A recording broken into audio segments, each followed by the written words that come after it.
So I'm going to talk about extended side angle for a little bit. And because the classical alignment asks you to stack your heels in one line, the reason we don't do that is because sometimes the knee joint is pulled a little bit as we're making this and we're coming into this position. If people's hips aren't very well aligned, it can pull the knee here this way and put too much pressure on the medial ligaments. And the medial ligaments are a little more challenging to heal on their own than the ones on the outside. The ones on the outside, actually, the blood supply for the knee is right here on the outside of the leg. So what we want to do is we want to keep this alignment.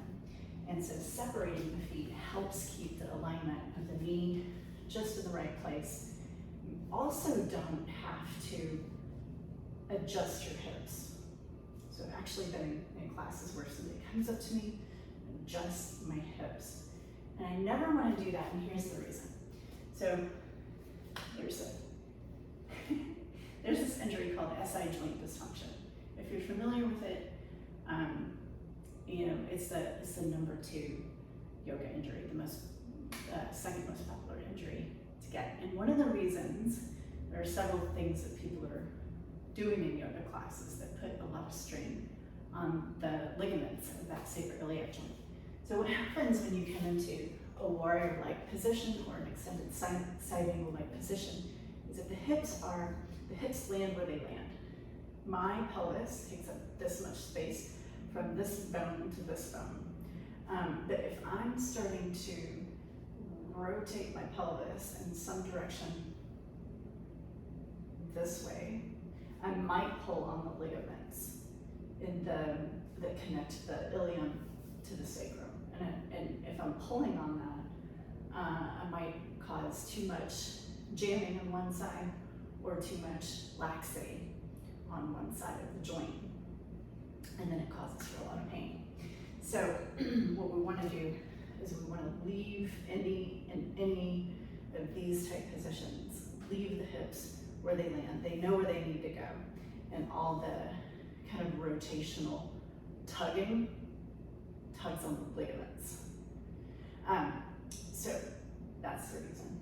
And from here, what I'm going to do is I want to make sure that I have this length. But if I start to put my ribs and really kind of rest them, then I'm going to start putting more pressure on the hip and the leg, and I really want. So I'm going to use the block to give myself a little lift so that my hip has to support itself. So I'm building bone density and hip is basically like a support in the hip joint. I'm also slightly going to pull my upper thigh into the hip socket a little bit. And that's going to make me have a little additional muscular contraction in this upper thigh. Outside of the upper thigh, I like to call it the pocket.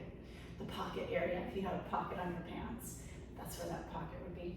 So I'm going to pull that in a little bit for my position here. And when I think about if you have this arm up, which is a classical alignment, that there would be a straight line from the fingertips all the way through the outside of the ankle. Right now I'm all set up to rotate so that as I'm rotating, I'm actually getting some strength work here in the hip joint.